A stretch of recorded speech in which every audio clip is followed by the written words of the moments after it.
Okay, from my point of view as a Nigerian who's living in Italy, Uh-huh. I don't have this much of a challenge for me to go home if I want to go home now. But for many people in the diaspora who do not have a direct place to go to in Africa, I Mhm. don't know how much is vital for them to be able to take on this conversation. So when you look at fellow Bahamans Mhm. or maybe other people in the diaspora, not necessarily be Bahama, maybe they are from other part of the Caribbean or in northern what do you hear them say about this necessity to connect among ourselves? We have a tribe. We have a tribe of people who are aware of their African heritage. They love their natural hair. They're proud to be called Black. They're into their history. They're trying to not just talk about the slavery story, but they're talking about what is great in Africa, the Africa philosophy, how all of the accomplishments that were done by the African nation before. We have that group of people.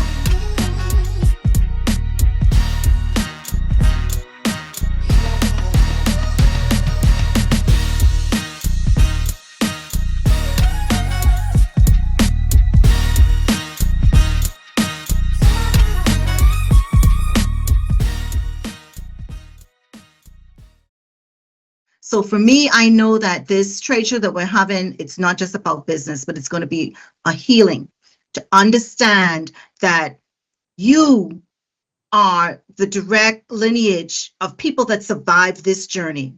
And something that I always say personally, I said, so many people, there was horror and death, but the strongest survived. And so the people who were in the diaspora who survived, that means we were either the most beautiful, we were the most intelligent, or the most slick, or the most talented, or the strongest. We were the people that were left, the remnant of the suffering. And so it actually, this culling that was done by the cruelty actually created a strong nation, because now we have the survivors, we have the people who descended from those who were able to adapt and stay safe and stay alive. And so now we are the descendants. And so what we have learned in our hundreds of years away from home, we can now bring those skills back because we learned something.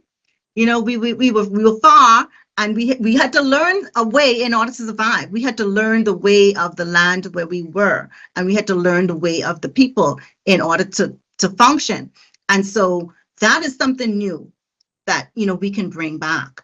And I'm just looking, and because from what I was listening to, I may be incorrect, but Africa has the youth. There is a very young population, and then there's also a crisis with jobs, creating enough jobs for the youth.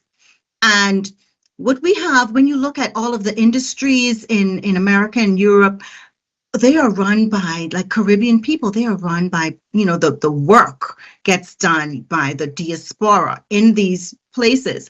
And so if we could take those skill sets and create industry at home, that would be powerful. That would be powerful, because right now we are away from home and we are building industries that don't belong to us. We're building companies that don't belong to us.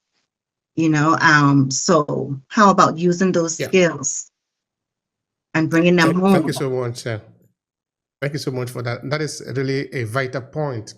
And it's a vital point within what we are doing in A-Classes Media and also here in Obehi Podcast. We are really trying to encourage people to do this journey, to make this journey. It's very important. We'll be talking about it just now with you, with what you are doing in Ghana, the event that you are going to be doing in Ghana, the trade show. But we'll come back to that just now. Mhm.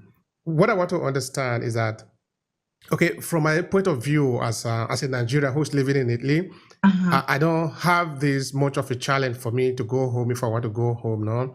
But for many people in the diaspora who do not have a direct place to go to in Africa, I Mhm. don't know how much is vital for them to be able to take on this conversation. So when you look at fellow Bahamans Mhm. or maybe other people in the diaspora, but not necessarily be Bahama, maybe they are from other part of the Caribbean or in northern. What do you hear them say about this necessity to connect among ourselves? Okay, the way we look at the connection are two ways. One is to connect among ourselves in the diaspora. I just said Mhm. we are more than 200 million people. We Mhm. need the connection among ourselves, to the collaboration, the working together, the making Mhm. progress. Sometimes we can also fail. That is part of the process. But we Mhm. need to learn to trust ourselves and do things together. That Yeah. is one of the connection. The other connection is the connection to the motherland, to Mhm. Africa.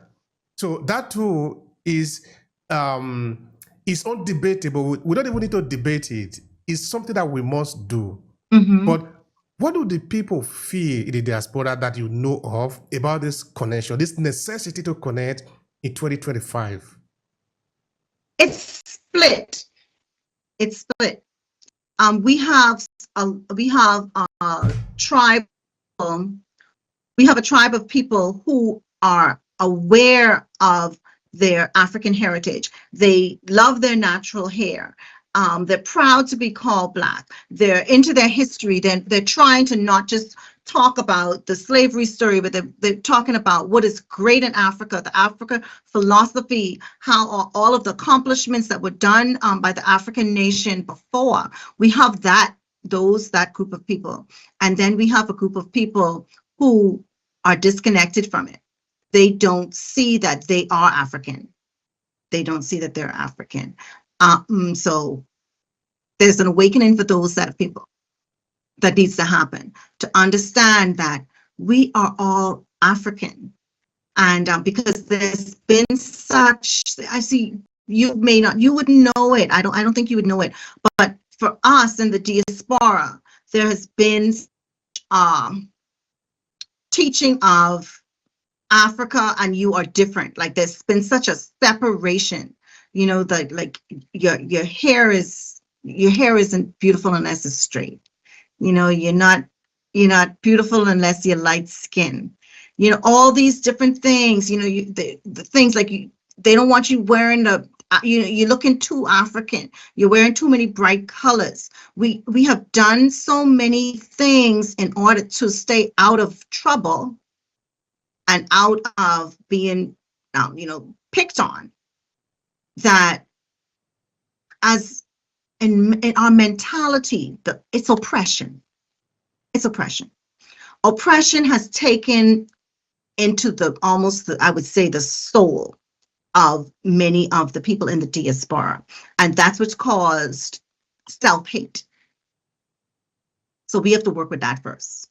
We don't like ourselves.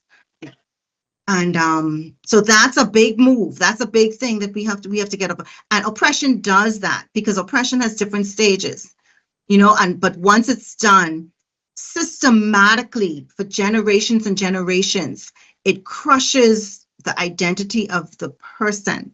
It crushes you and makes you feel as if what you are is worthless.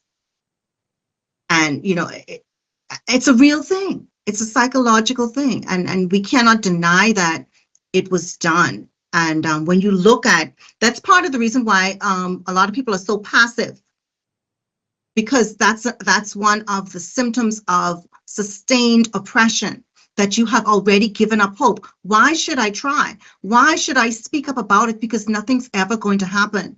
The safest thing for me to do is to just stay out of sight and stay quiet and keep my peace. That's oppression, internalized. All So there's right. a lot of work.